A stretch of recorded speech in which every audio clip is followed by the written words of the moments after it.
રાજકોટના વિંછિયામાં પોલીસ પર થયેલા પથ્થરમારાના મામલે રાજકોટ સેશન્સ કોર્ટે 63 આરોપીઓને જામીન મંજૂર કર્યા। 12,000 કરતાં વધારે લોકો સામે વિંછિયા પોલીસ મથકે ધસી આવીને પથ્થરમારો થયો હતો અને પોલીસ પર પથ્થરમારો કર્યો હતો, જેમાં 84 લોકોના નામજોગ ફરિયાદ દાખલ થયેલી છે। 73 લોકોની ધરપકડ થઈ હતી। 73માંથી આજે રાજકોટ સેશન્સ કોર્ટે 63 આરોપીઓને જામીન આપ્યા। આ મામલે કુંવરજી બાવળિયાની પ્રતિક્રિયા સામે આવી, જેમાં તેમણે કહ્યું કે કેટલાક લોકો પોતાનું રાજકીય કદ વધારવા માટે લોકો ઉશ્કેરી રહ્યા હતા।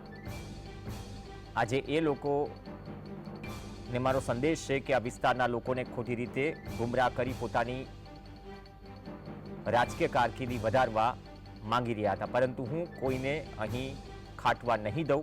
આમ આદમી પાર્ટી માત્ર દેખાવો કરવા આવી હતી, વાતો કરવાથી કશું થતું નથી, તેવું બાવળિયાએ કહ્યું।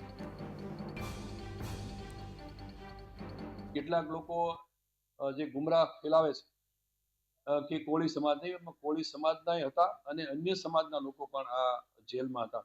બધાને સાથે કઈ રીતે એક જામીન મળે એ રીતનો મારો સતત વકીલ સાથેનો પ્રયાસ, અને એ પ્રયત્નને અંતે, સારી દલીલને અંતે અમારા વિંછિયાના એક વકીલ અને રાજકોટના ત્રિવેદીજી એ વકીલની મદદથી દલીલ કરીને આ 63 જેટલા અંદર જે જેલમાં હતા એને આજે મુક્ત કરાવ્યા છે।